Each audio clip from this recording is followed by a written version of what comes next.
Right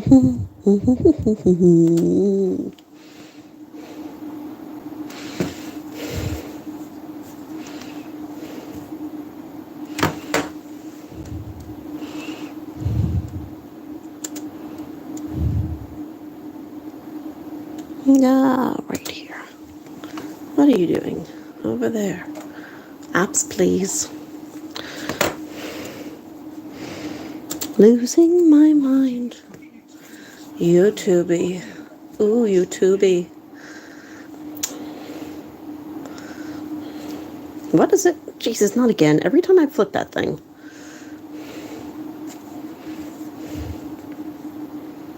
Don't make me sign in.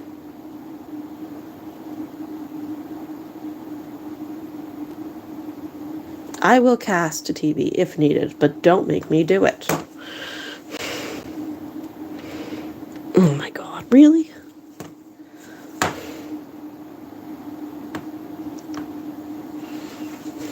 .com/mom.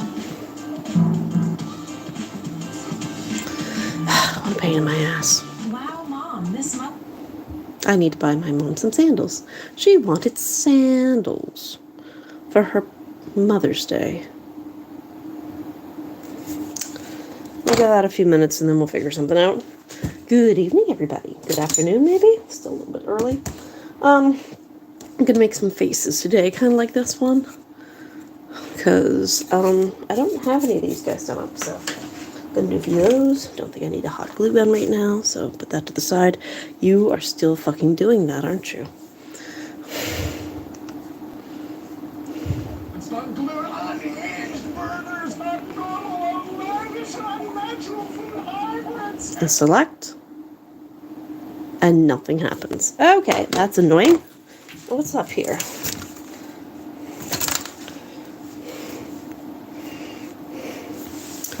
Let's see if we can get this up and running. You bastard. No, I can't do that one. God, what a pain in the ass this is today.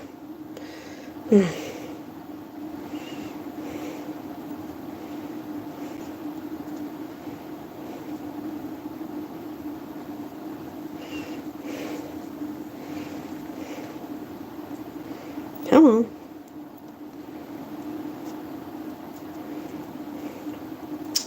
Well, this is disappointing. Kind of watch Film Theory again. Alright, let's try this one. Come on, hurry up.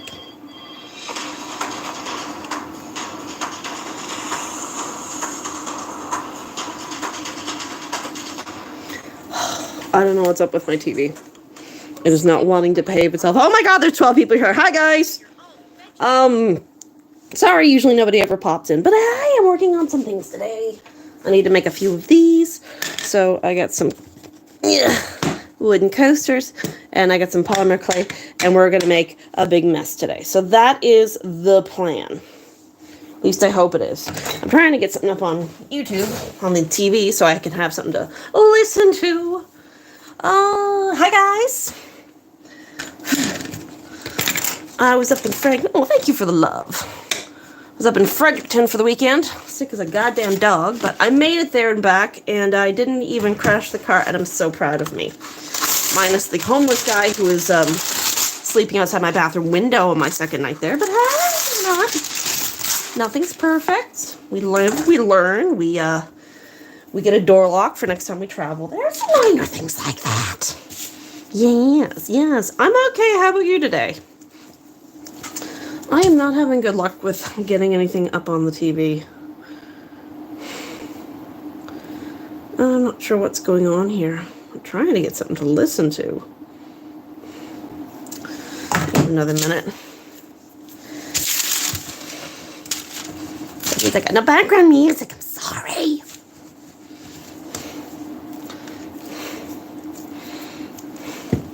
Come on. Why is it not casting to TV? Well, let me try plugging it in. I'm not plugging it again. Usually that works, right? Oh, wow. What's happening here? There we go. That didn't work either. Miserable. Miserable. Miserable, I say.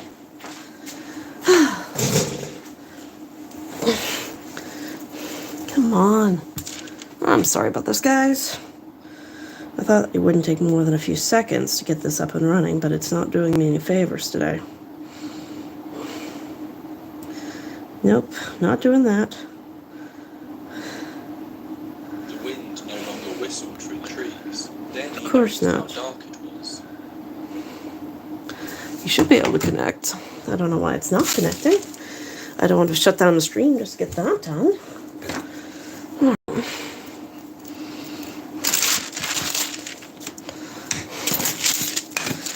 I'm also kind of running low on plushies, so I gotta make something besides plushies, and my 3D printer person didn't 3D print the things he said he was gonna 3D print for me.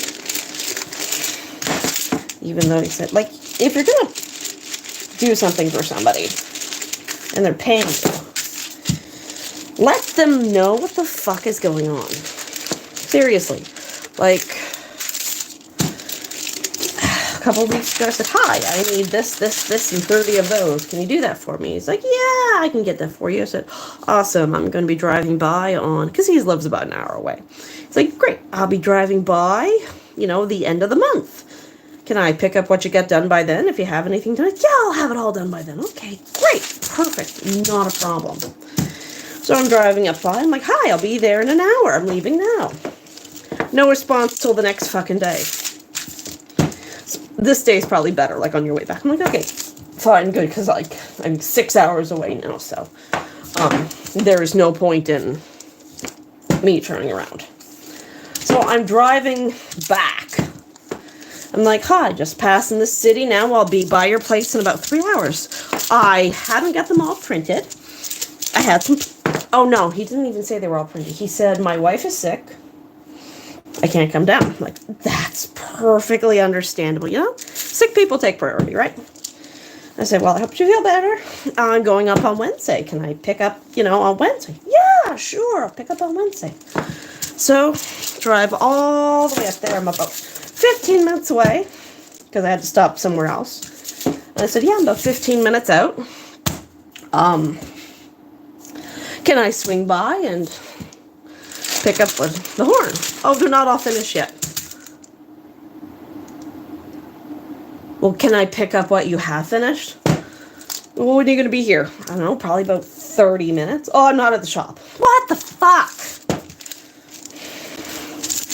At this point, like, if you don't want to do business with me, just tell me. I will find someone else. I don't want to have to get a 3D printer. I don't want to go through the hassle of getting a 3D printer, figuring it out how it works, setting it up, and fighting with it.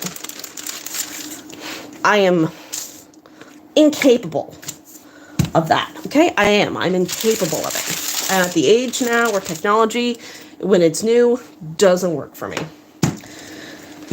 But it looks like I'm either going to have to figure it out my fucking self or find someone to 3D print for me. I don't understand apparently how hard it is to 3D print something because I don't have a 3D printer. But, like, it doesn't seem that hard to me to go click, click, resize, shape, print. It doesn't seem that hard to me. I know, because you're not the one doing it. But it's just like tiring.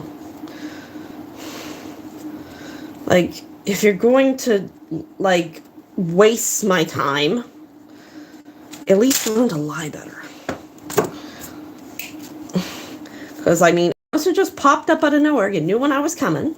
But I said, hi, printer's been acting up. Sorry, couldn't get them all done. Or, it's going to be a little bit later. Can we try again for, the week after next or something like that? Or, and life happened. Like, blah. Like, come on. Billion fucking excuses. Why the hell is the TV not working? Why are you not doing anything? Just wanted to come on, have a nice little live stream. That was all. What the hell is this? Not plugged in, so it doesn't matter. The Roku's upstairs, so that doesn't matter. Why are you red? It screws up the Wi-Fi. I don't know what happened. No signal, of course not.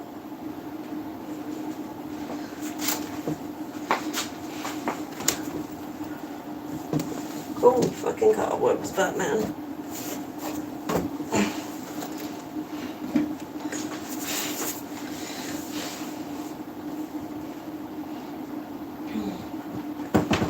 I don't care at this point.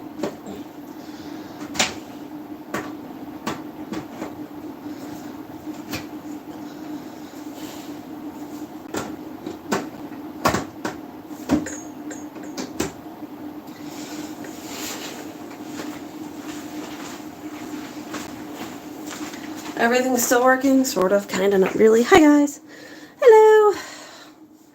Just fighting with the TV because it doesn't want to play nice with me today.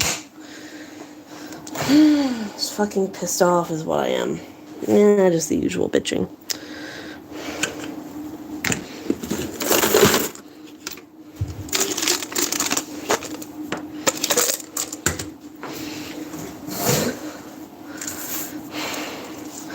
How you doing, Ryder?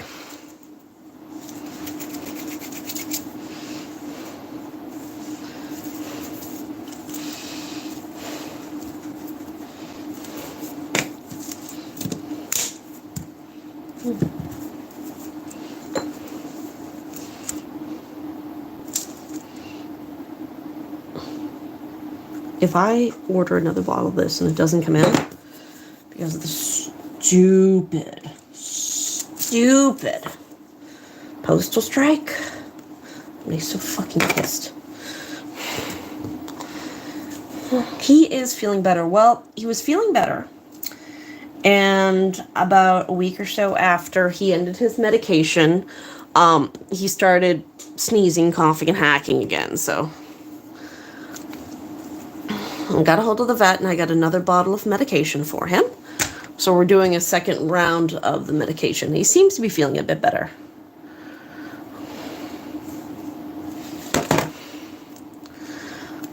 He's quite sassy. All right.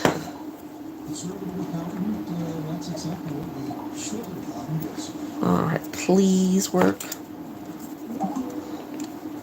That's promising, I guess. Finally. None else fails to turn everything on and off again. Alright, I want to... Of course I didn't select it. Why would I select it? Real life village horror. I want to search theory. T H. How do you spell theory? Does anybody remember THE? Yep, THEORY. And this one, I want something simple. Five Nights at Freddy's sounds good to me. At the Home Depot, we make I have brain cells, so tell me how smart I am. You're tackling this season. You can take them all from do Yeah, to done. so I'm very, very happy about that. Home Depot. How doers get more done. He's currently... So, I left... Hang on, story time. So I left on Friday, because I had a market on Saturday. And before I left, I stripped my bed, and I put a blanket down on my bed, so we had a nice place to lay instead of, on the mattress. I come home, and Mom had made my bed. I'm like, oh, thanks for making my bed, Mom. You didn't have to do that. She was like, well, I had to do it. The cat didn't have any place to lay down. Yes. The cat sleeps in my bed more than I sleep in my bed. Yeah. He keeps it nice and warm. It'll be a little fuzzy, but c'est la vie. Shop up to 60% off. Find deals on shoes, golf, jackets, and more. Shop online and in-store today. The teaser trailer for Five Nights at Freddy's 2 has finally dropped, and it Try managed to something pack so different. much about its plot into just 50 seconds. Enough to solve this movie months before it's out. Hello Hello Internet, welcome to Film Theory, the show that always comes back.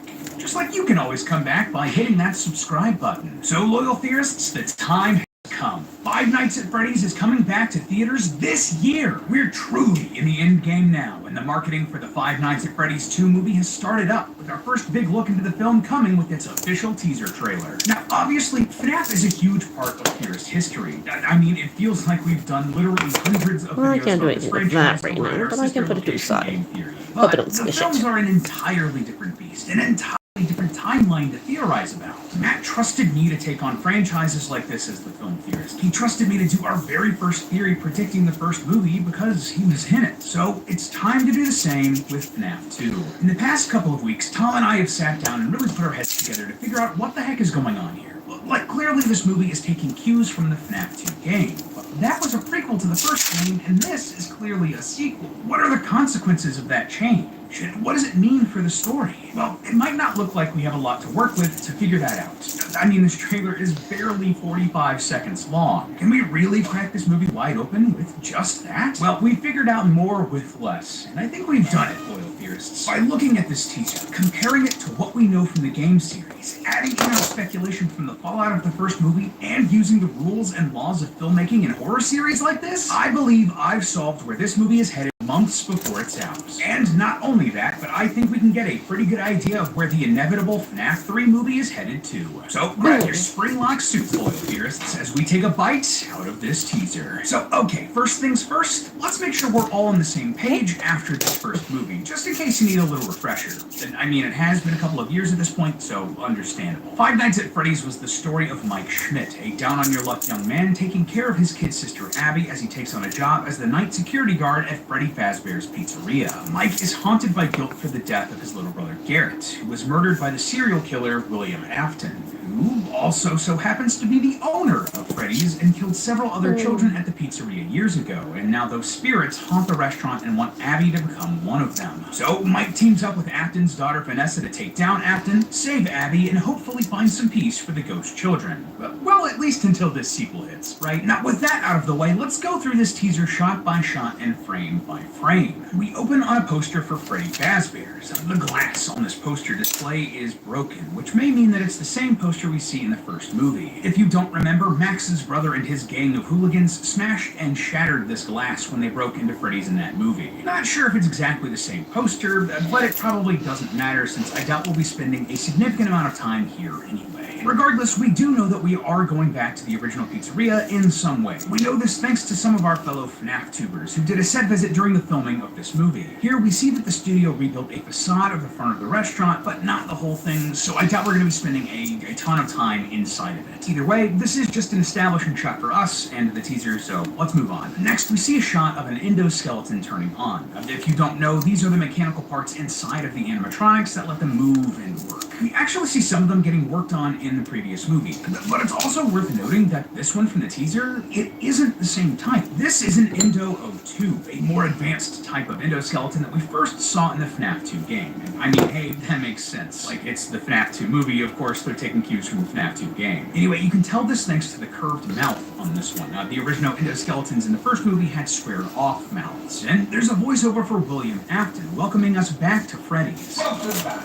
Are you ready to start the show? It's a nice meta touch to get us back into this world, but in-universe, this is likely a recording or a flashback to when one of the restaurants is having its big opening. Since Afton is welcoming us back, I'm guessing that this is the sister location. It just seems more relevant than, say, the original location undergoing some sort of renovation and then reopening just for the sake of it. Either way, I expect that Afton's ghost will be using this audio to great effect. Like, if this is an actual audio recording, I could see him using it to torment Mike and the others. It would just be super creepy, and I'm all for it. Suddenly, we see ourselves in some sort of circus or fair. It's almost certainly Freddy Fazbear themed, since we see kids in the background dressed up as characters from Freddy's. And there are also some themed attractions using those characters here. I'm almost certain that this is going to be an event called FazFest. We know that this is likely going to be a big part of the story, since those YouTubers I mentioned earlier, like Dawko, visited the set and found posters for this event. Now, this is interesting because the idea of a circus or of a carnival or fair is a big talking point in the FNAF community right now. I briefly mentioned this in my last FNAF movie theory, but in the lore of the Freddy's games, there was an event called Fall Fest that ran from around 1970 until at least 1983. It's a huge part of the history of these characters in this world, and Scott seems to be bringing these ideas into the film universe in a new way. Let's be real, that makes sense with the way the movies have been streamlining and combining the expansive lore of the series, so yeah. The next thing we see is Abby pulling up to the second Freddy's location on her bike. This is the sister location, so to speak. So there are actually a few things we can gather from this shot.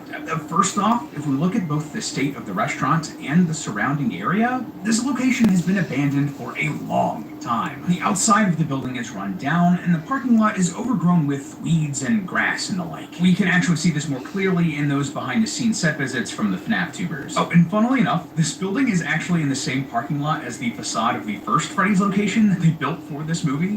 But just so everyone's aware, that doesn't mean that they're going to be in the same location or even anywhere close to each other in the actual movie. Film productions do this sort of thing all the time, reusing sets and locations and either changing the camera angles or background details to make them seem like different locations. It just saves on production costs, which is almost certainly what's happening here since this is a relatively low-budget horror film. Anyway, the second thing that we can gather from this shot of Abby, well, given Abby's expression here, she's likely never been to this location before, so she's likely been drawn here by something. And I think I know what that thing is. Right after this in the teaser, we see a shot of The Mike Five finding Nights a at note Freddy's taped to movie his was door, good, to be honest. Have you reading, seen it "Dawn perchance? gets I have back." not. This I is all intended over to Abby explaining when it why came out, and but Dawn is the sister I did not. location. I missed it. Friends that she's talking about here in the note. Think I might go see this one? I should probably see the first one first. Remember, Abby was super close to them in the previous film, enough so that they wanted her to be like them. Unfortunately, I am what they call poor.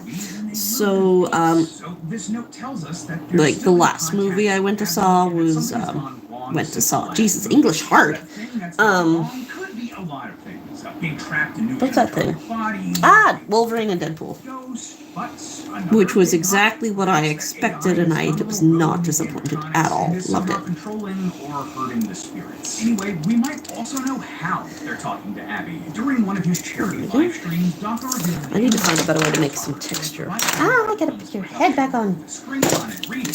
You there? Basically, if I had to guess, this looks like a way. As with these big ones, these were thin, so I had to glue two of them together, Nothing but like it has ever really appeared in got the it. games. The closest we get is Afton's walkie-talkie in sister location, which he uses to communicate with the crying child. Yep. But even that is weird and different than what we're seeing here. The ghosts in the film seem to be able to Come just on, talk to figure out how to do and the texture, communicate Holly. with other characters like Mike through their dreams. So perhaps this fast talker is a way for them to do so without needing them to be asleep. I can't do horror movies, but I think I could do like Five Nights at Freddy, because like I know the concept and like I could do jump scares. I just can't do suspense and like the build up from a regular horror movie. Perhaps she was not a robot as much as Matt might have wanted her to be. But the other big thing here is that she's not wearing her cop uniform, either here or in any other shot in the teaser. Don't get me wrong, she could still be a cop and just be taking some time off or something, but this tells me that she's either stepped back from that role or has been let go from the force for some reason. We see another shot for holding a gun later in the teaser, so she might still be on the force, but I wouldn't be surprised if her connection to a serial killer was somehow revealed and compromised her job. But anyway,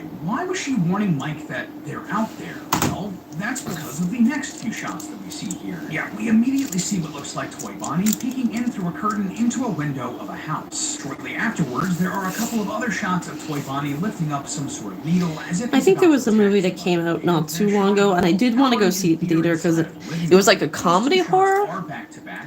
It was like the death of a unicorn or something like that, and I'm just like, yeah, I'd go see that. It's foolish, it's funny, I love it. Other toy animatronics, as we're about to see, are no longer confined to the pizzeria and huge deal. See, the animatronics going. Watch, I'm gonna get this done, I'm gonna paint it, and all this textures is gonna be The closest thing I can think of is in Sister Location when Innard leaves the Sister Location wearing Michael as a skin suit. But that's not nearly the same as the animatronics, just like straight up roaming the streets like we see here. This is extra strange too because it's established in the series that this would be pretty difficult for them. Glamrock Freddy from Security Breach explains that if the animatronics leave the Pizzaplex, they will eventually run out of power.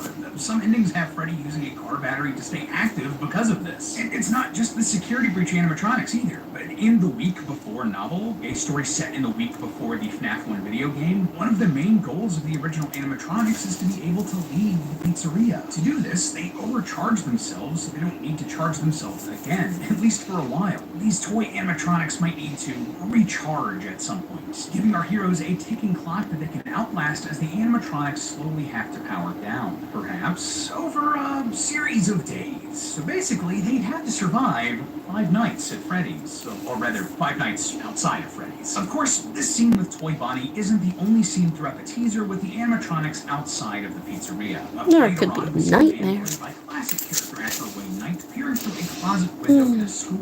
Yeah, I was in Fredericton on the She weekend. pulls him through the window. It's bigger than I thought, which was nice. They have another market. Similar to this, likely after she's I might go back in October. As well as a shot of Toy Chica opening some sort of There we go. See him up there? Ooh, I did this one before I started live streaming.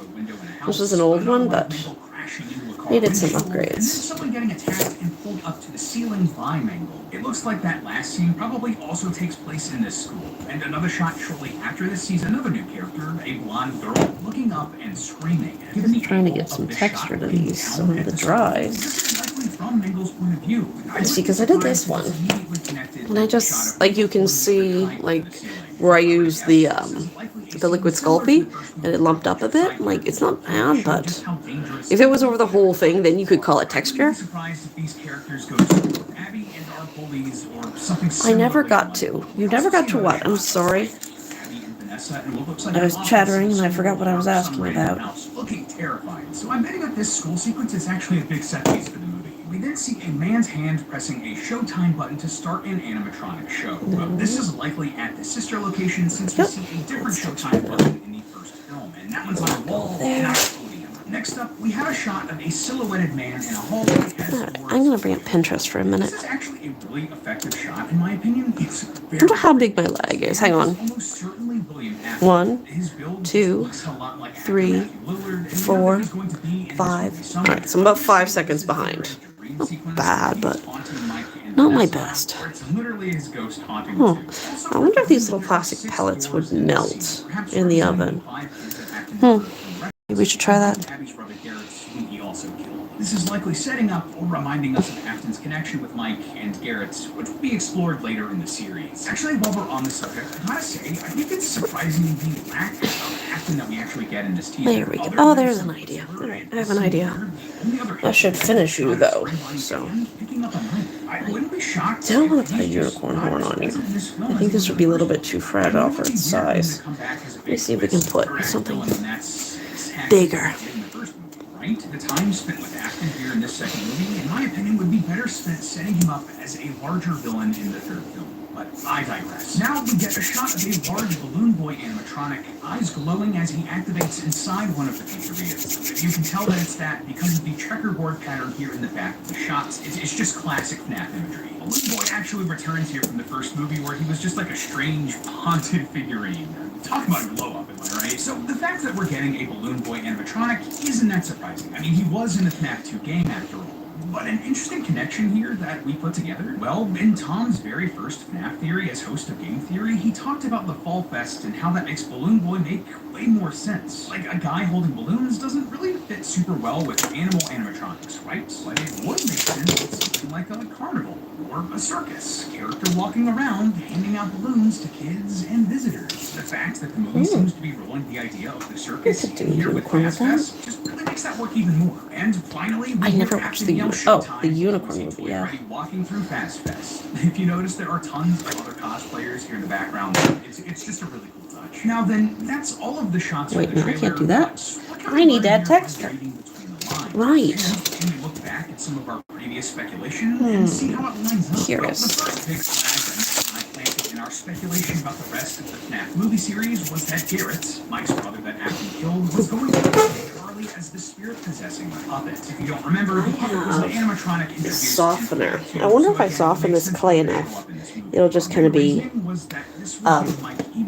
mush, and then I can use it kind of like as a, almost like a paint for texture. Go check out our full theory talking about that if you want all the details. Well, this teaser gives us another big indication that Puppet is going to be big player in the rest of the story. So I don't Whether it's use this movie or another sequel, during all of some my voiceover in the teaser, Bacon Bond. Fox used to keep puppet at bay in the Fact 2 game playing in the background. So yeah, keep your eyes and ears peeled for more references to this and any indication that this version of the puppet is Garrett. That is absolutely an arc that they're following here. A prediction that I'm a little less confident in, though, is my analysis of the pages that Scott released. What is this live? I'm working on my crafts and my weird artwork while watching a breakdown of the new Five Nights at Freddy's trailer, apparently, because I don't feel like listening to music right now. And I make weird shit. So right now I'm working on some faces. And then they go on monsters. So I'll take a regular stuffed toy and then cut its face off and put a different face on it. With claws and fangs and horns and all that weird stuff. I'm just less sure about it. Sometimes nightmare-inducing, sometimes adorable. 50-50. Is the one encouraging Mike to burn the toys in this page. That doesn't line up with what we see here in the teaser, where it looks like she's the one. But I don't have many stuffed animals to work with right now, and my 3D printer guy didn't 3D print the things I needed printed.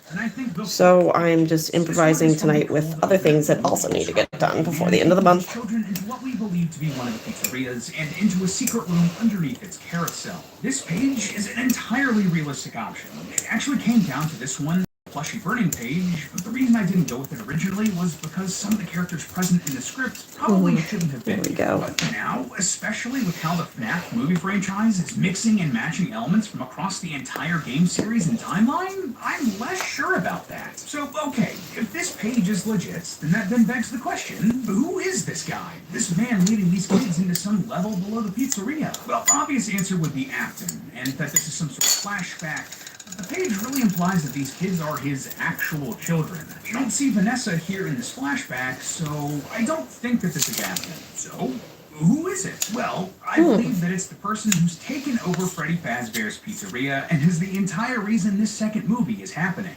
Hear me out. So, I'm pretty sure that the shot of Toy Freddy walking through Fazfest is set in the film's modern day and not during a flashback. Why do I think that? Well, think back to those set visit videos we talked about earlier. In those, Dawko and the other FNAF tubers found posters for Fazfest on the facade of the rundown buildings. If this Fazfest was set in the past, or during a flashback, the building shouldn't be nearly this rundown. So, okay, Fazfest is set during the modern day.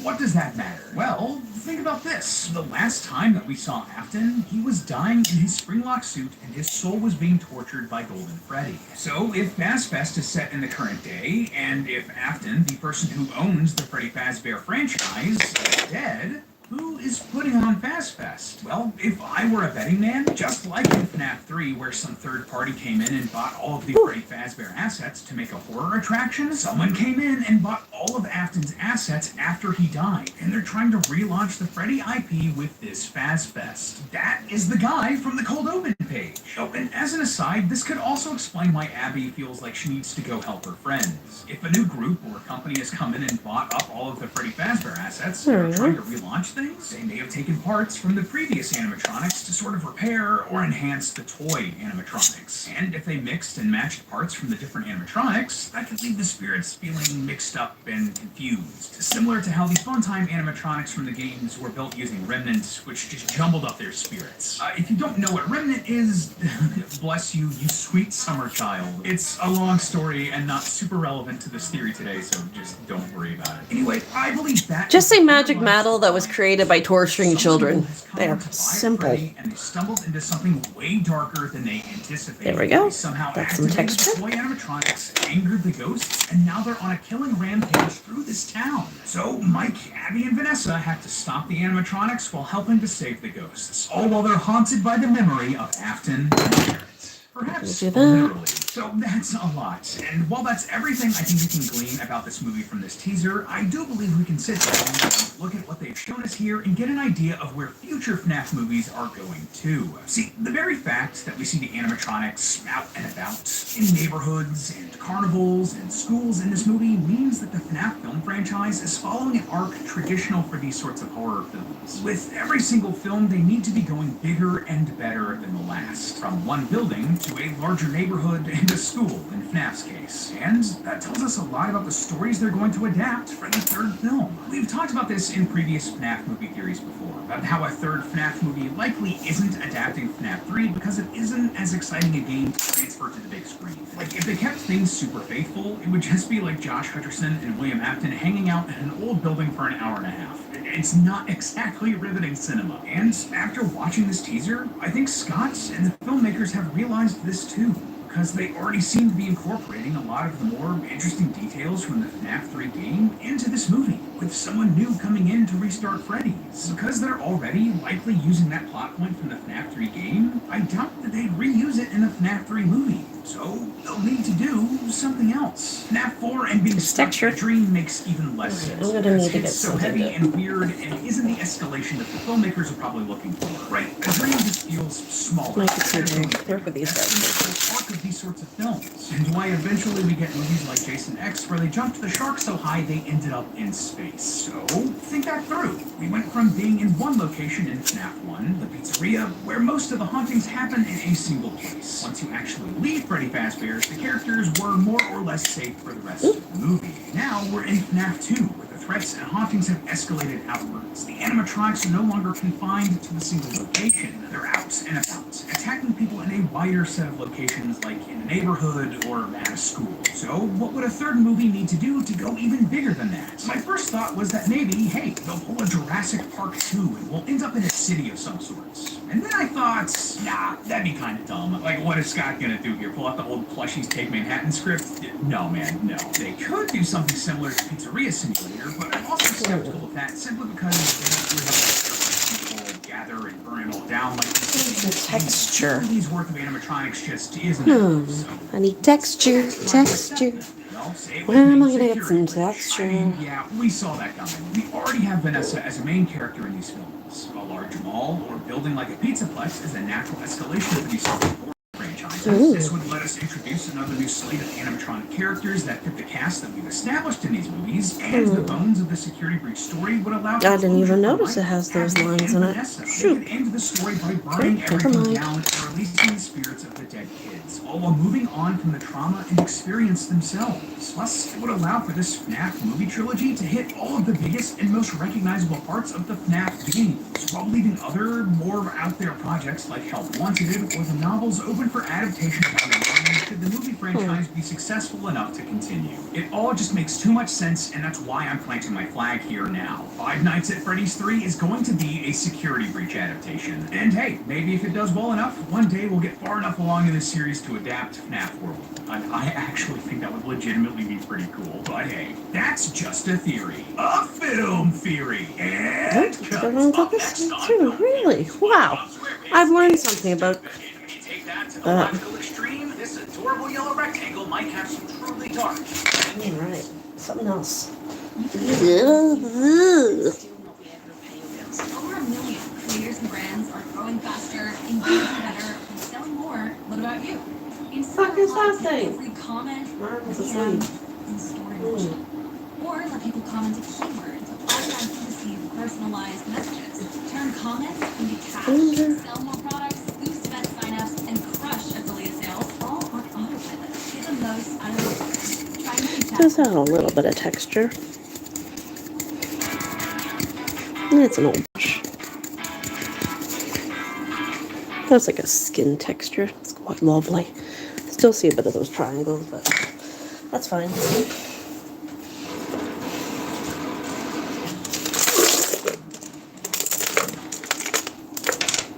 Where is Wally? Across the Welcome Home Spring update, our friend Mr. Rogers Puppet Man is missing. Has Wally run away with him like he's doing with everyone else, or is it Wally who is trying to break free?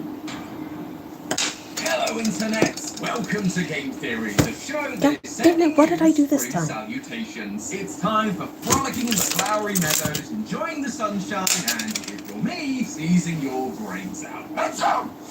But It was right it will here. be worth it because It was in this little spring will jar. also be a brand new Where update is from it? our good neighbor, I picked it up, Welcome I Home. took the It's top been off, I years put it since our back, I last put it visit. down, and it is within this space. Right? Right. So where the fuck is it? scratch that welcome home itch. But now we have ourselves a proper full Yep, I don't update see it. all about I've this not gone wonderfully anywhere. weird, long Did I bring it over there? TV No. show that isn't quite what it is. What did I do with the liquid coffee? What did I do with bacon bond? Drawings and literal bugs crawling across the screen that led us to Where is secret it? videos that reveal the true nature of the neighborhood and its central There it is. character, home. Found it. I put it in with the teeth. Until on the surface, it turns out to be more like a cult, one with an abusive and controlling leader. Slowly, we have seen both Eddie the mailman and Poppy the bird experiencing psychotic meltdowns, and home is at the center of all of it. Which brings us to this new update, because now another one of these lovable characters is in the spotlight, the joyful Julie. So, what does this spring update makeover have in store for her? I am buzzing with excitement, theorists, so grab your gardening tools, because we gotta trim back the mysteries around Welcome Home Spring Updates. According to the newsletter, the organization that runs the website, the WHRP, have received a lot of new packages, so much so that they couldn't go through it all in one update. Instead, they've decided to categorize their findings by each neighbor, with this update being all about Julie Joyful and her family of rainbow monsters, who we briefly saw on a Good Pup poster during the launch of the website. Oh, I love it when these small details get paid off. Maybe Snap could learn a thing or two. These colourful creatures are called Franny, Josie, and Bee, and through the various new additions to the website, we learned that these guys are the perfect choice for a spring update, because their whole thing is literally spring. There's a bunch of new storybooks similar to Poppy's Brick by Brick that we talked about last time, all revolving around spring, Julie, and the Joyful. Springtime Salutations is the story of how Julie woke from hibernation, ready for spring, only to find that it was still snowing. So she calls on the help of the Joyfuls, because it turns out each of them has the magical ability to make springtime happen. Franny makes the rain come, Jonesy makes the plants grow, Bee makes the sun shine, and Julie makes the flowers bloom. There's also Julie's Guide to Being Joyful and What Makes the Flowers Bloom. There's a radio show with Wally hosting the Joyfuls, and there's a record of the Joyfuls singing about nature. Oh yeah, the Joyfuls are also a band. Gotta make money on all mediums, I guess. There's even a new board game called Floriography, a Candyland-style game with playing cards that are different types of flowers. Though, as always with these discoveries, things like the rules are missing. So, sorry gang, no Theorist board game night this week. But that wasn't the only disappointment I faced. As I read all the stories, as I listened to all the songs, as I read all the new articles, I realized that, weirdly, nothing seemed out of place. Even the secret website away from pryingeyes.net didn't seem to have anything out of the ordinary. I mean, he does say that he hears constant ringing, is existing in the pitch black, and is drinking expired juice, but then that sounds like me most nights, so who am I to judge? The point is, there's no secrets here either. The only other weird detail I could find is that Wally is noticeably absent from the website. And I don't just mean because Julie is now on the front page. He's literally gone from the drawings that used to include him, like this one of him and Barnaby. He seems to have just vanished. Where is Wally? Maybe he's hiding in this video somewhere. Let me know down in the comments if you see him. I think there's like 5 of him running around. Anyway, Wally being missing is strange, but without any glitches or links to follow, I was beginning to lose hope that there was actually any G to this ARG, or that we get any answers as to why Wally is missing. So I did what every great puzzle solver does in times like these. I clicked everything and hoped something popped up. And you know what? It worked. On the toys page, there is still the Wally telephone that we talked about in a previous video. The one that gave us audio lines from each of the neighbors, with Wally's button being a little different, speaking to us directly rather than spouting the typical catchphrases. On the new website, however, these button functions have all been removed, except for Wally's button, though it doesn't do what it did last time. Instead, clicking on it brings us to a brand new web page. The page is simply black, with a single chair and an audio file. Now, this is the spooky welcome home I was looking for. The audio is another classic Wally speaking to us directly affair, but this time, something seems off.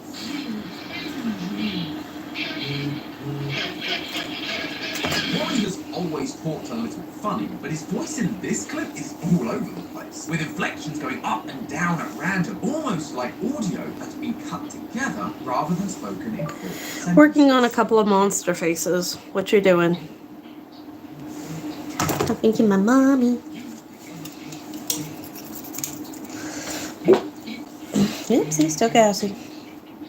Wait, he's talking about the old websites. Wally used to talk to us through his drawings in the guest book and secret links. But when W shut it down and set up the new website last time, we lost connection with Wally. Now, he's found the new website, but everything has been rearranged. Is that why he's missing from those pictures? Because he couldn't find his way back? He then goes on about speaking in code so as to not get in trouble. And in doing so, he gives us this little tidbit.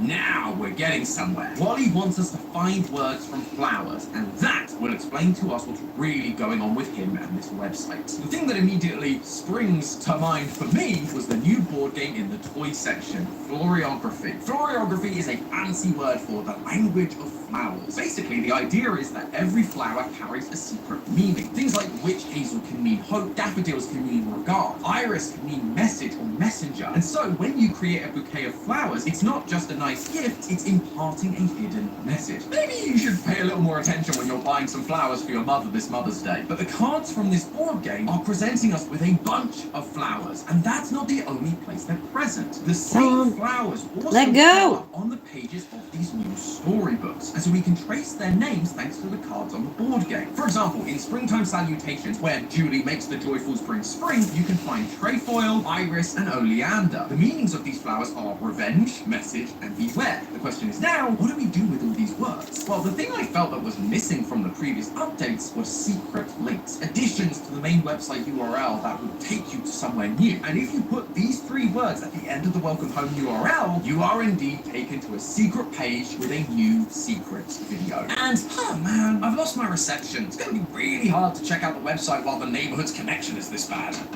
What's that, home? Oh, right. I can just use my new eSIM from today's sponsor, Saley, and stay connected to the internet wherever I go. Seriously, Saley is a lifesaver for me. If you didn't know, I recently moved from the UK to the US, and so that meant getting a new phone contract. The problem is, when I now go to visit home, I don't have any internet, and have you tried to get around without internet these days? It is a nightmare. Almost as bad as a sentient house trying to indoctrinate you into their cults. Anyway, the best part about Saley is that it's incredibly convenient. You just need to download the app, select a plan, and hey presto, you have internet on your phone. No need to stand in one of those awful airport lines, and that's coming from a Brit. We love to queue. You can then activate your plan wherever and whenever you want. They have plans for almost every country in the world, plus they have 24/7 customer support, and if for some reason your plan doesn't work with your device, they'll offer you a full refund. They won't reject you or abandon you or send you back. And if you scan the QR code on screen or use the code Game Theory at checkout, you can also get yourself 15% off a Saley eSIM plan right now. Wow, what a great deal. Just like everything Home suggests. Who would say no to that? Never be without internet again. Thanks again to Saley for sponsoring this video. Now let's show you how wonderful Home is. What just happened? I feel like I blacked out for a moment. Where was I? Oh, right, the new secret video. It's very similar to the videos we found about Frank in the past. Random shots of the grass or sky while the characters speak off screen. In this video, Julie and Frank are going around making the flowers probably do bloom. But there's thicker. one that isn't. I'll do that the next one. Julie. Maybe you're still just a little too cold. I don't like getting up early either. How about I let you warm up in the sun while I go get everyone else ready to go? I'll come back before you know it. That's a joyful guarantee. I don't know about you guys, but that flower Julie is having trouble with doesn't look like any flower I've ever seen. It's black and it has a colored spiral in the center. And whenever there's a spiral in this series, that usually means Home is involved. Just like we saw with the Playfellow exhibition and like we saw in the void underneath Home in the neighborhood. Something is definitely off with this thing. Okay, But stop now sticking. that we've cracked Wally's code, all we need to do is go through these other storybooks, find the words for these flowers, and find more videos to get to the bottom of it. Just a quick side note here. If you're trying to do this for yourself, depending on where you look online, different flowers have different meanings. So this step took a little bit of trial and error until I found the right meanings. But eventually, I did find all the secret words in the storybooks, as well as a few more in the song played by the Joyfuls, leading us to 4 new secret pages, all of which center around this black flower. Julie wants to show Frank her powers of making flowers bloom, only for this black flower to not open. At this point, Julie's tone begins to shift. What incarnations? You're still closed. Well, that's no good. good. As always, Julie tries to stay chipper and begins telling stories to the plant about how she met Frank, but she can't fully remember it all and begins second guessing herself. Was he mad? I don't think he was. As we go through these videos, we're seeing Julie begin to crack, just like we saw with Eddie. I'll do another eyeball She's one. relied upon to make the flowers bloom. I need to Now, make some more of that slop, in though. turn is causing her to doubt other parts of her life, like her friendships. She's worried that people will judge her, thinking her usefulness is running out. All of this culminates in the final video where Julie takes one this last is time to the old black too, so flowers. might as well use that. Not enough. You want to get me into trouble? Please, don't do this to me. Whoa, whoa, whoa there, Julie. This is a kid's show. Who do you think you are, Santi? It's just a flower. It's not a big deal. But clearly it is to Julie. She's losing her mind because of this flower. And the reason why comes down to a single throwaway line. I can make a flower to sit. I can't bring the springtime around, but when I do, we'll have to leave. I'll have to go back. Julie is currently in the neighborhood of home. So when she asks if she'd have to leave, she must be referring to leaving home. And when she says go back, it's probably the place she came from before she arrived in home. All the neighbors have stories of how they arrived in the neighborhood, except for Wally, that is. And Julie lived with her family, the Joyfuls. But if you go through all the different pieces of new material like I have, you quickly realize that going back is something that Julie does not want to do. On Wally's radio broadcast, the Joyfuls are taking phone calls and Julie is on the other end of the line. All the Joyfuls ask Julie the same question. Julie, when are you going to finally join our band?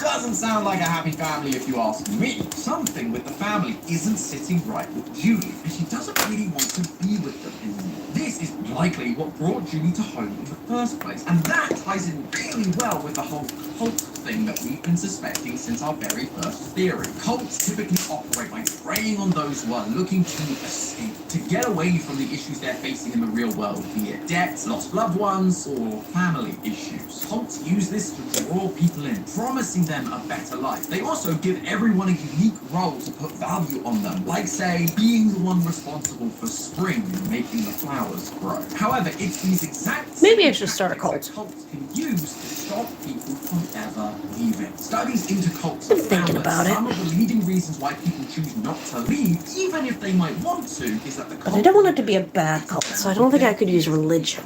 The same things they were promised they no longer have to deal with. I think Scientology is a religion, isn't it? Despite its name.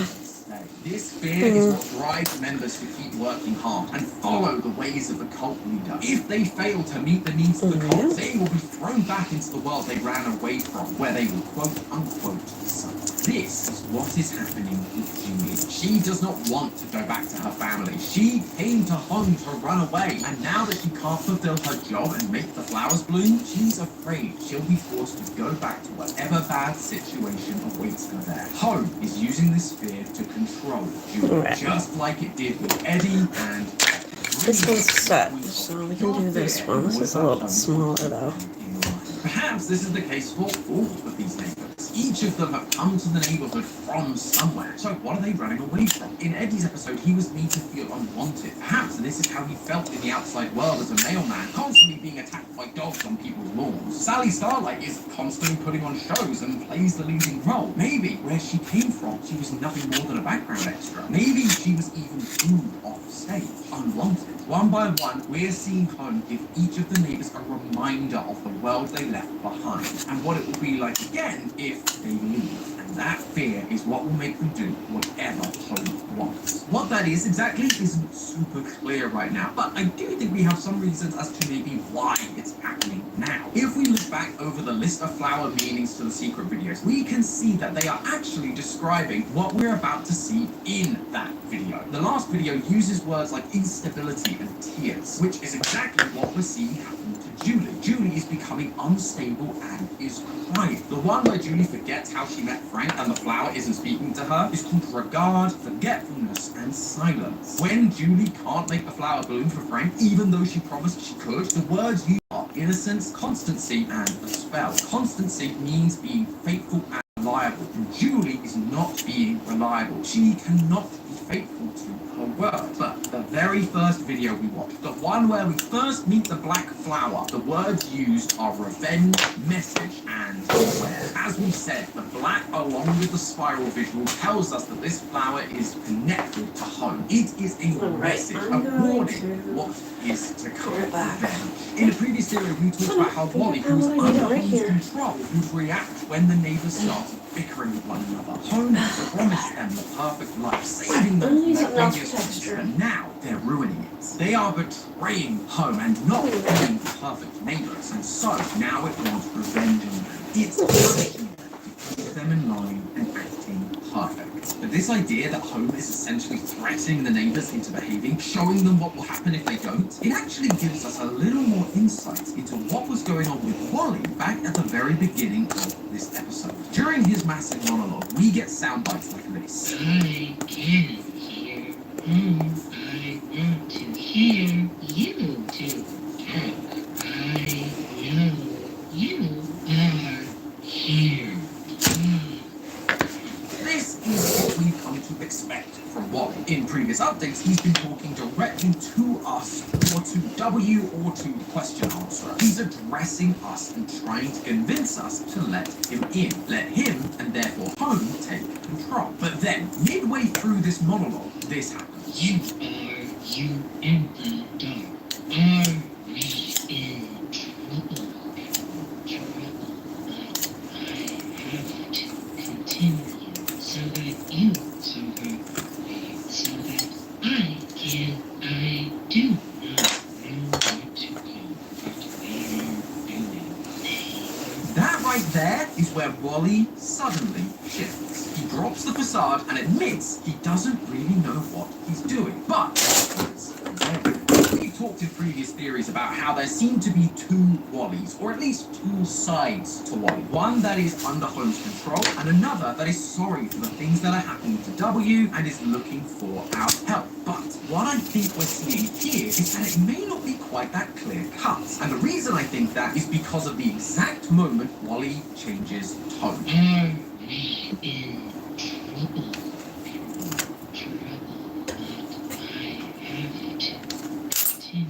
As soon as Wally mentions the possibility of being in trouble, he begins to sound worried. And that isn't just me inferring, by the way, it's literally in the transcript. Just like Julie, he suddenly gets very nervous about being in trouble. This, therefore, may not be a possession type situation where Wally is directly controlled by Home, but instead he too is being scared into fulfilling a role. Just like Eddie, just like Poppy, and just like Julie. That's why he's able to break character midway through. He's not suddenly free of the possession, he's just starting to question himself. And that's the key, because while all the other neighbors seem to be paralyzed by that fear, it appears Wally is actually trying to free himself from it. If you take a look at the neighborhood page and zoom in to reveal what's hiding behind Home, we see something new. Before this update, Home would disappear and you would find a black void with a spiral underneath. This led us to the image where Wally is worshipping Home, but now the void is gone. Blue and yellow colors are scribbled all over it and there's a red X covering the void. Those are Wally's colors, the colors that he's used to fill in the guest book and draw all over the website. No one else uses those colors, which means it's Wally painting up the void, covering it up and saying, I'm done, showing us he's trying to break free of Home's control. At the end of the monologue, he talks about speaking to us in code and telling us all about the flowers that led us to the secret videos. He's actively showing us what's going on, what Home is doing, much like we suspected Frank was doing during the bug update. Wally doesn't want to keep going along with Home's plan, and he wants to help us see it. Wally needs us to see the truth in order that we can help him and the others break free of Home. But if Home is using fear to coerce the others into doing what it says, what is Wally afraid of? Every other neighbor came to Home from somewhere, and I suspect with each update we will start to see what each of them was running away from. But Wally has always been here, at least as far as we can tell. So if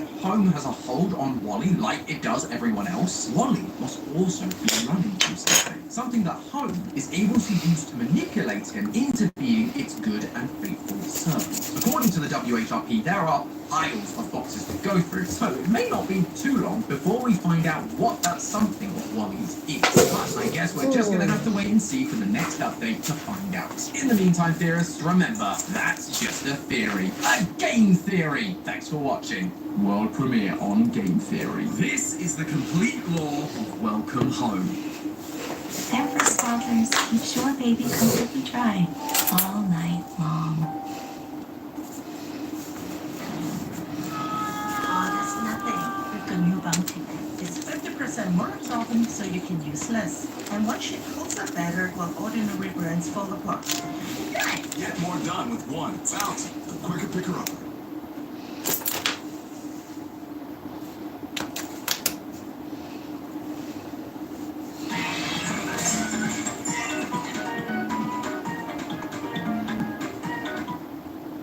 Hello Internet, welcome to Game Theory, the show that's not afraid to admit when it's all washed up. On a video game island full of lore, that is. Because I'm finally getting around to talking about the ARG that blew every other ARG I worked on out of the water. We would have probably talked about this sooner, but it came out on January 1st, and we were a little busy here at Theorist. So, after 5 months, I figured it was high time we take a look at the difficult and disturbing game that took the internet by storm. Shipwreck 64. Now, if this is your first time seeing this game, you might think it's going to be similar to other lost video games we've in the past, like Petstop, where we watch found footage of someone else playing the game and see the ARG story unfold before us. But not this time, friends, because this is a game you can actually play for yourselves. That's right, this game puts you in the driver's seat and gives you the opportunity to go around and find the secrets yourself. And there are a bunch to find, but to get them, you have to solve some of the toughest puzzles I've ever encountered. And sometimes you even have to fight the most basic of gamer instincts. You have to lose. If you do that, you are rewarded with the thing that we all crave.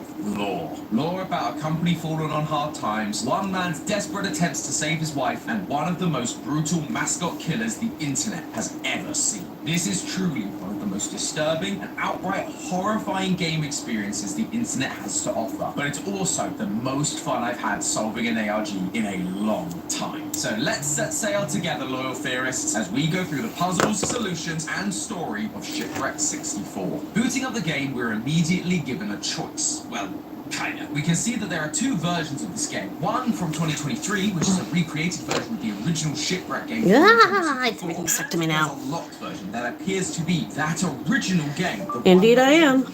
Shells. However, to unlock that version, we need to complete the 2023 version. So, off we go. We take on the role of Bucky Beaver and start the game shipwrecked on an island. No surprise there. We are then tasked with finding our crew and rebuilding our boat. The bad news is, you only have 5 days to do it, as a volcano is due to erupt and destroy the whole island. So, best get cracking. By exploring the island, you'll find your crew one by one, and they'll ask you to complete a mini-game to free them from the island's inhabitants and rejoin your crew. Walter Walrus needs you to platform your way to switches to free your second boat. Just don't move when the lights go out. Olive Otter asks you to collect 30 coconuts within the time limit, and Giovanni Goose needs you to stop the ovens from catching fire. You can also find the chief of the island, Chief Wolf, who gives you a minigame to rebuild your boat. Each time you play a minigame, time passes, so be quick about it. You can end the game in one of 4 ways. You can escape the island with or without your crew, or you can choose to stay and either wait for the clock to run That's out, got some texture. everyone, or explore the volcano. Find a barge that will not only save your crew, but all the inhabitants of the island. However, the ending you choose doesn't really matter, because by getting any ending, you unlock the thing you're really after, the 1997 version of Shipwreck 64. When you start a new game and select this version, you're given a warning that it is not for the faint of heart, and that it's unaltered from its initial release. If that's not an invitation, I don't know what is. This is where the true nature of this game starts to appear, because while on the surface it seems to be the same game, something is off about it. There are suddenly locked doors. I'm really hungry. Gibberish written on the signs next to them, but we're theorists. Like there's nothing I want to eat.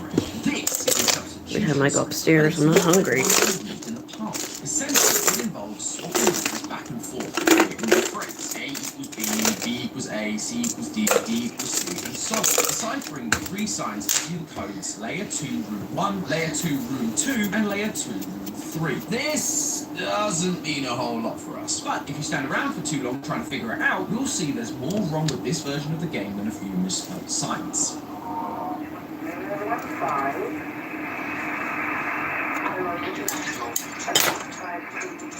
From here, you can go through and play the rest of the game as normal, win the mini-games and get off the island. But where's the fun in that? There are clearly secrets to find, so what do we need to do? Well, it starts by losing. That's right, if you lose each of the mini-games, things begin to fall apart. Each time you fail, the mini-game gets harder and harder to beat. And with each time that happens, we are treated to some disturbing clips that begin to hint at what this game's lore is. Walter's minigame shows us a clip of someone wearing a costume of Bucky, looking down at something with a bunch of squelching voices in the background.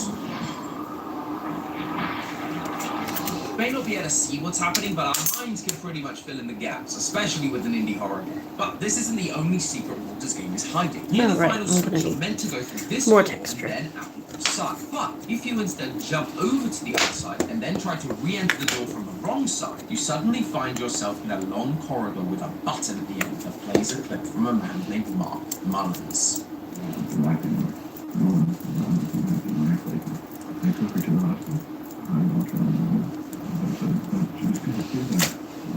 He's taking someone to hospital, which is useful to bear in mind, but the most notable thing right now is that he mentioned no one has been acting right lately. Could this be referring to the Bucky we just saw? Maybe Mark noticed Bucky's weird behavior before whatever happened in that Squelchy video. It's hard to say, but Bucky does certainly continue to get more and more unhinged as time goes on. When you get to Olivia's section, it's split into two parts. In the penultimate failed attempt, we can hear an audio recording from a woman titled Olivia's Last Phone Call.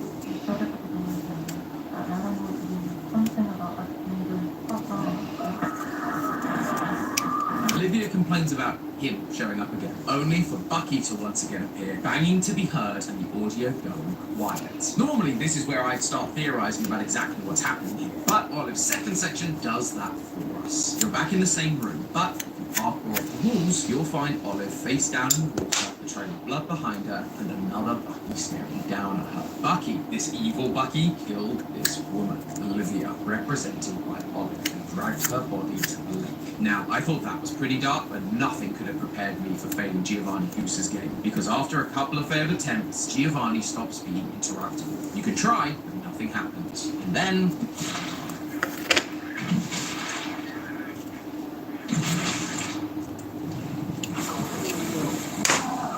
Sorry, we had to blur a lot of that from YouTube. So, if you were wondering, that is a man having his head bashed against a microwave and dunked in a deep fat fryer by Bucky. It is brutal. Really not what I or anyone expected when playing this game for the first time. Yeah, that's not good.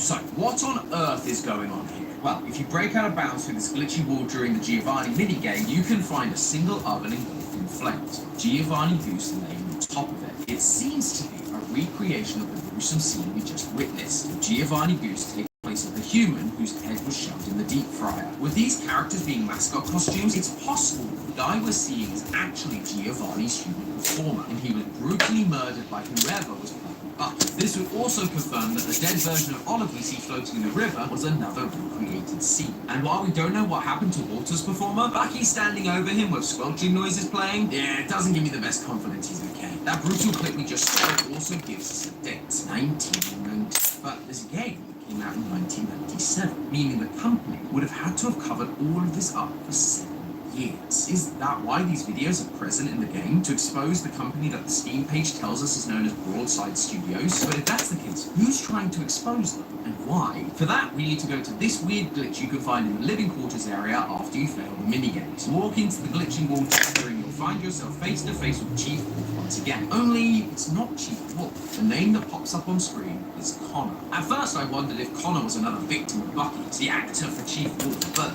then I read their dialogue.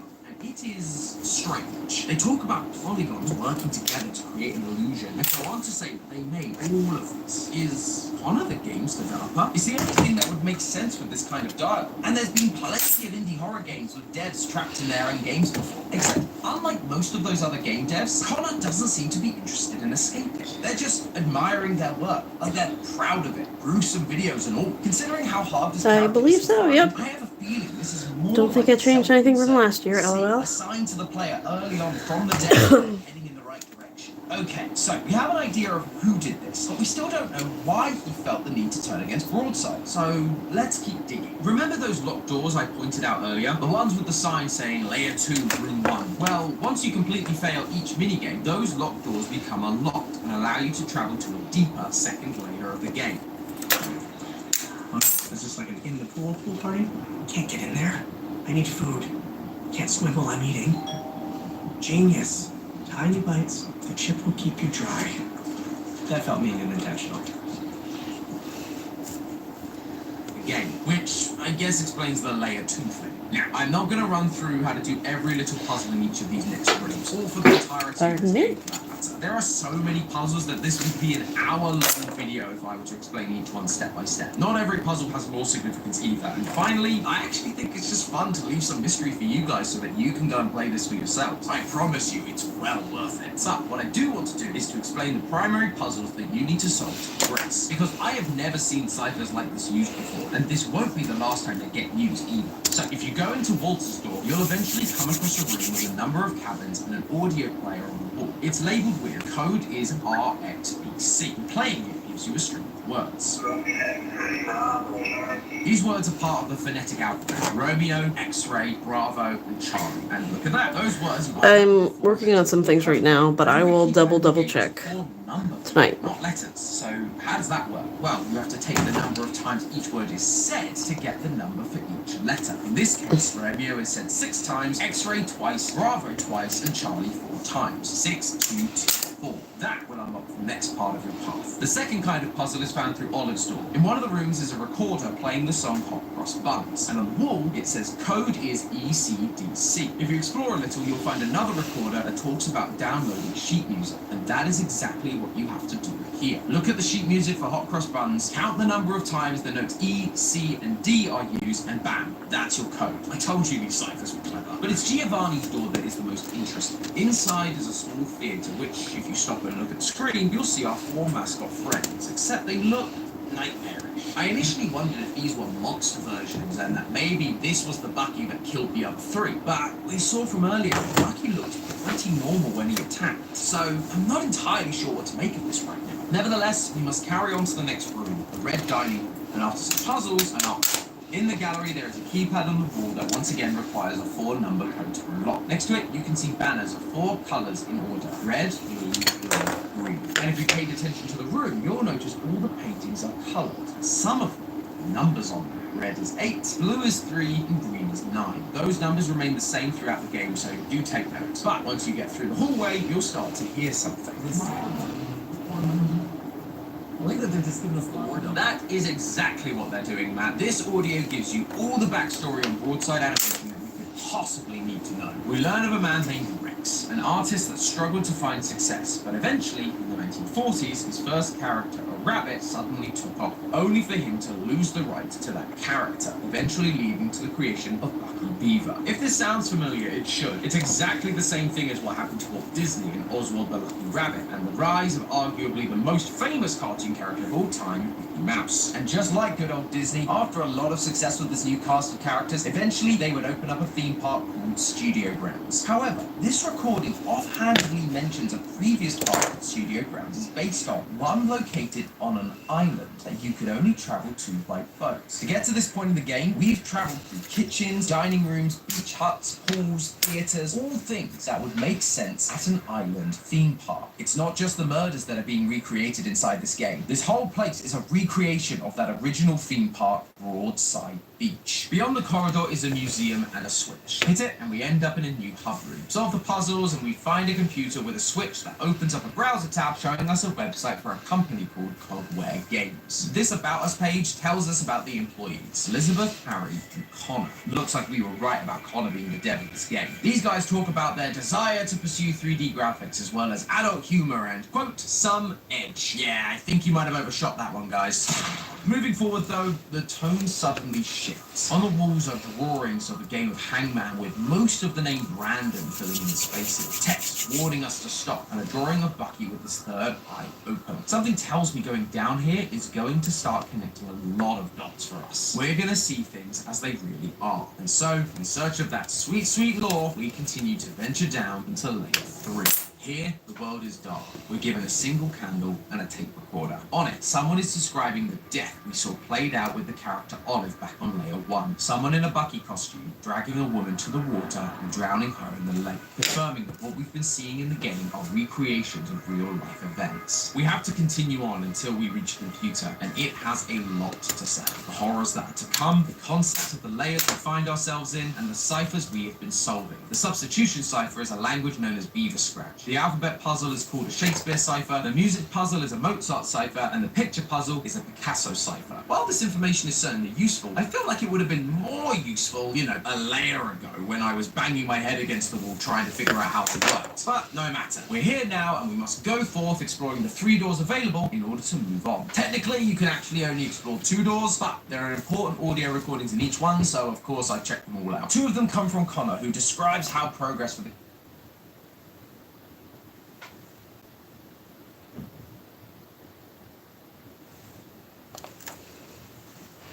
game is going, describing areas and characters from Shipwreck 64, and how they're going to be presented to someone called Mark later. Oh, Mark, the guy from that audio tape we heard earlier, the one with the terminally ill partner. If Cogware Games is working on a Broadside game, and they're going to be presenting to Mark later, that would mean that Mark is likely a higher up at Broadside. But, based on this 3rd recording we get from Connor, it seems like he's got the easiest guy to work with. Arch is gold, Mr. Ed, but is that even enough? His standards must be set astronomically high. Plus, after the thing I found, I just got excited.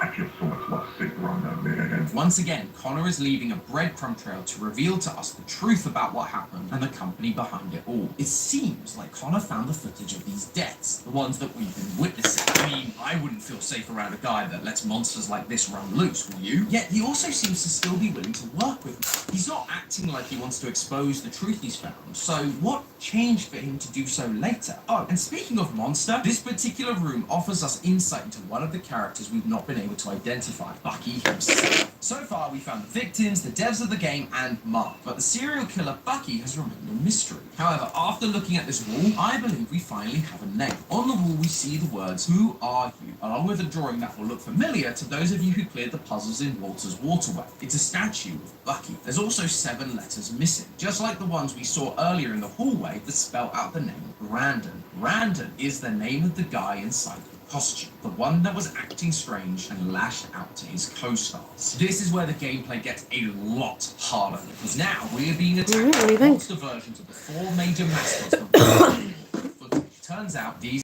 are dwellers, and they are horrifying.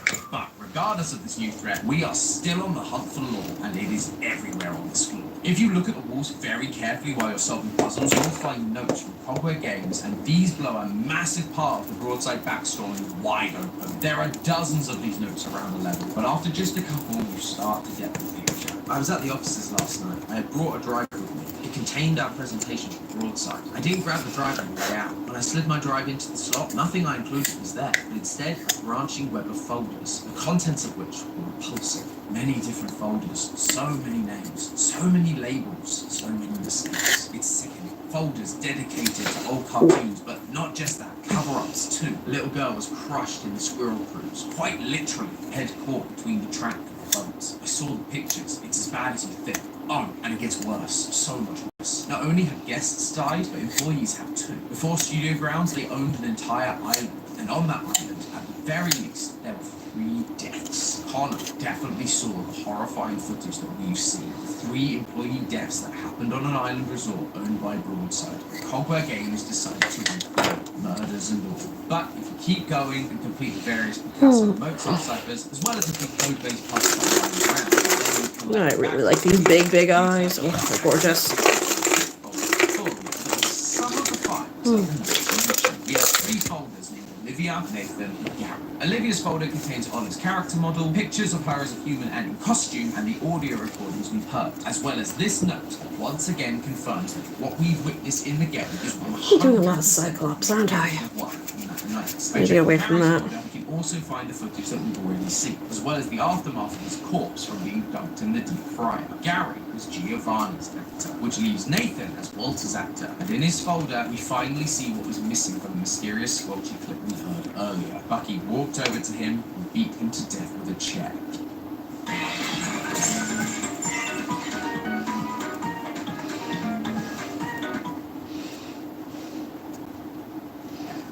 was never going to be good, was it? And yet, the question remains, why give this to us? Why expose Broadside like this? I mean, sure, the company is clearly not a good company, but is that enough motivation? Connor found these files, but still seemed to be willing to work with Mark on this game. This is also an official game after all. Broadside were paying for it, so why risk it? Well, before you finish the plaza, there is one audio recording that shines some light on this, and it's from our friend Mark. Sorry, Ramsey, going down the drain. The best option we got is to cut the game studio fight. I'm going to schedule a meeting with them.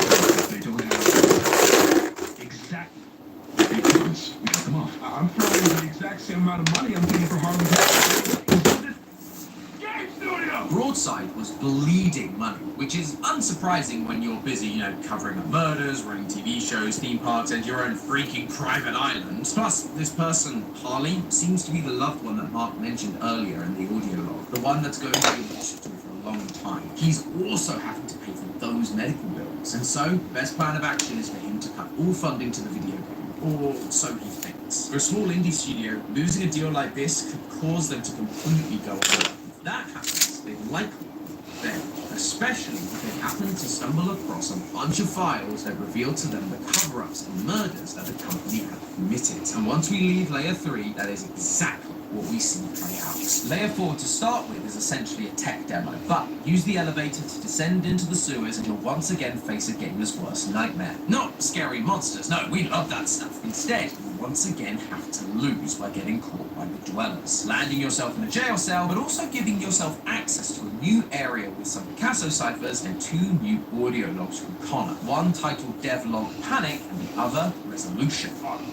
Awesome. Greg, it's gone. It's over. I can't even lie to myself on this recording. It went horribly. All that work, all for nothing. It's only a matter of time till I get their 2-week notices on my desk. Jesus Christ.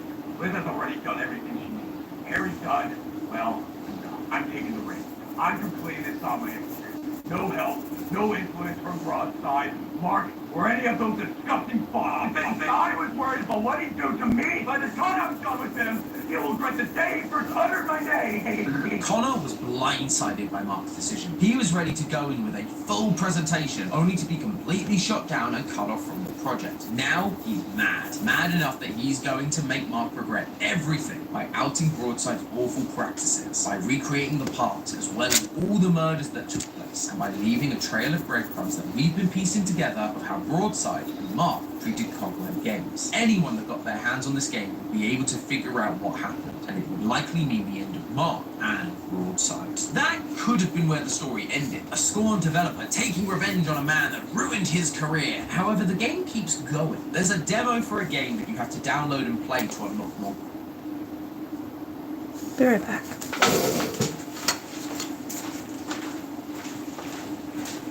Hello?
can be very loud when he wants attention.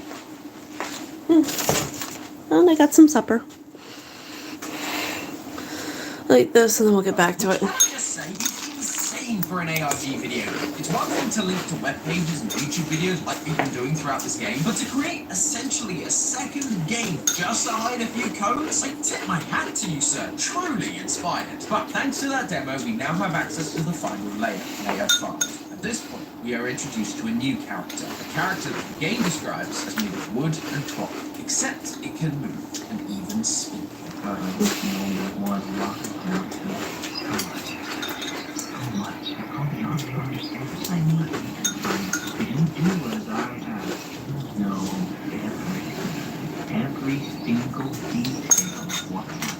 You are speaking my language, weird statue-looking thing. And so our last task is to find this thing 10 times on the original island map. And if we do, we finally get to the end of this game. We're met with a final audio log that shows the meeting between Connor and Mark, where Mark shut down the whole thing, leading Connor to create that earlier audio log and take over the project, to reveal the truth about Broadside. But sadly, the challenge didn't seem to fix anything. We end up in a final tunnel. Food makes things better, The only option usually. is for us to jump off there. Doing so, we cut a real footage of a real balcony, as well as a statement from Connor Games. Connor.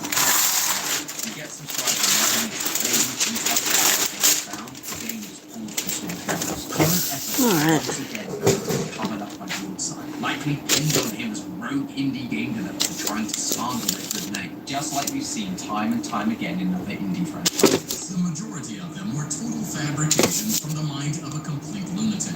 Lawsuits pending. And with that, knowing he couldn't do anything to stop them, with his own reputation destroyed, leaving behind nothing but a broken family, a broken game, and his own personal calling card. An NPC book hidden inside the glitches of the game that someone might. There's no. And that, my friends, is the sad but incredible story of Shipwrecked and Fall. The story of a theme park attraction that was responsible for dozens of people, only for them to cover up the entire thing to keep their success going. It's a story of a CEO who appeared to be ruled by greed, cutting corners, staging cover-ups, and firing a game studio that was genuinely just trying to make a good product. But it turns out it wasn't greed, it was love. Mark was desperate to save his partner. They needed life-saving care, but as is often the case, the cost was just too much. So he did the only thing he could, cut off the game studio funding, only for them to reveal to the world all the tragedies his company had caused and tried to hide. He tried to stop it, but after all these years, the truth was finally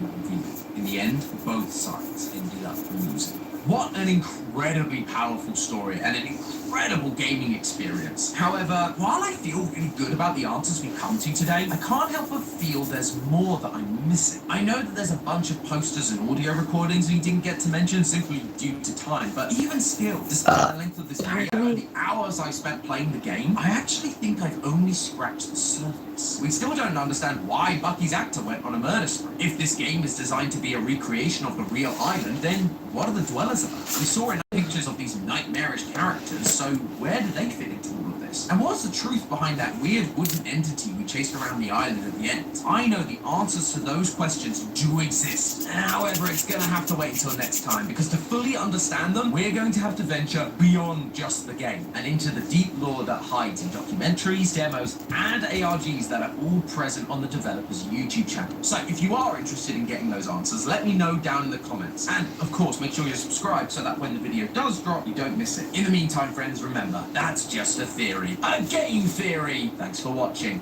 And if you're unable to contain your need for ARG puzzle solving until that next episode, why not check out this video where we solve another wacky ARG cool math games. Happy hunting, theorists!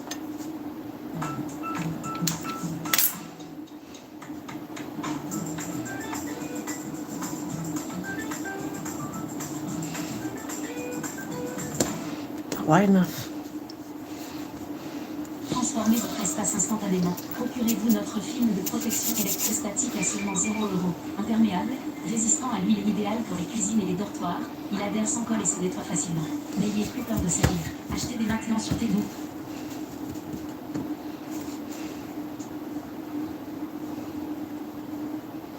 I feel like this is where we kind of have to wrap Catastrophe Chrome. Is there a lot of stuff that we need to get to? Yeah, but you know, This could also be a Tom task. I could send Tom these guidance documents that I found, or I would hold all of them and watch him suffer. Oh, let's watch it suffer. Yeah. Suffer. Here we go again. Alright, let's do this.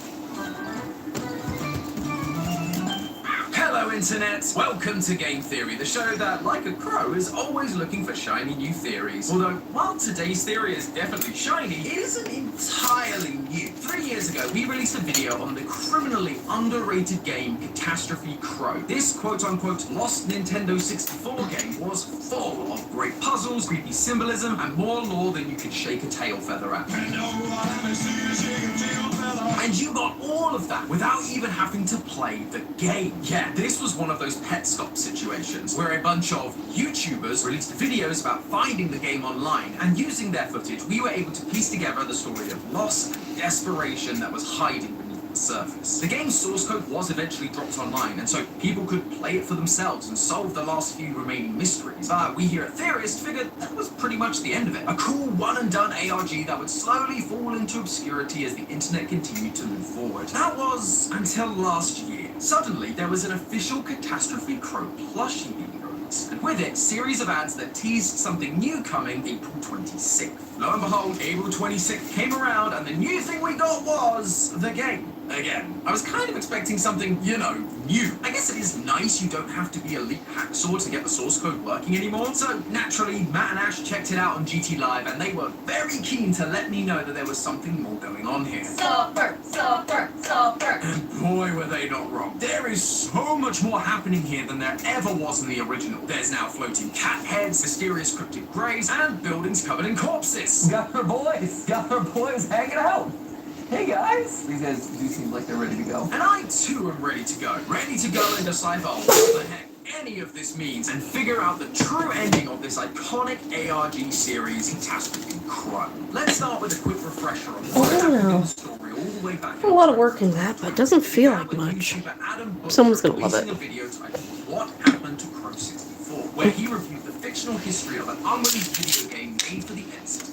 It was called Crow 64 and was made by a company called Crow. The game was originally slated for release in 1999 and used an eternal revival system which supposedly changed the face of gaming forever. But as time went on, it was clear this eternal revival system was more than just a game engine. I mean, obviously, you don't pick a name like that in indie horror unless it's literal. The founder, Manfred Lorenz, suffered the tragic loss of his daughter Thea while he was developing the game. He wanted to use the eternal revival system to do just that, revive his, quote, little crow eternally inside the game. Manfred made a family of crows to represent their family. Manfred, his wife Marta, Thea, and her little brother Nils. Though, despite his efforts, it was all for nothing. He was unable to bring her back, only really capturing Thea's final dark days. And so he dumped all the hardware into the ocean and then dove in himself. You'd think this would be where it ended. Sad parent tries to save their kid, fails, and can't take the guilt anymore, so unalives themselves. It is sad, but completely Manfred. In the original game, there was a screen that was full. Oh, that's pretty. Another one. All the codes Right there. within the game and decoded them from the game's Crow language, which is just a simple substitution cipher. Then you ended up with a message from Manfred to his dead daughter, telling her that he's sorry and how he is now trapped in a hell of his own creation, the game itself. His eternal revival system had worked, and now he is forced to relive his grief over and over again. His parting words are that this game is now for her brother Nils to play, which is why it feels weird to me that we are able to play it ourselves.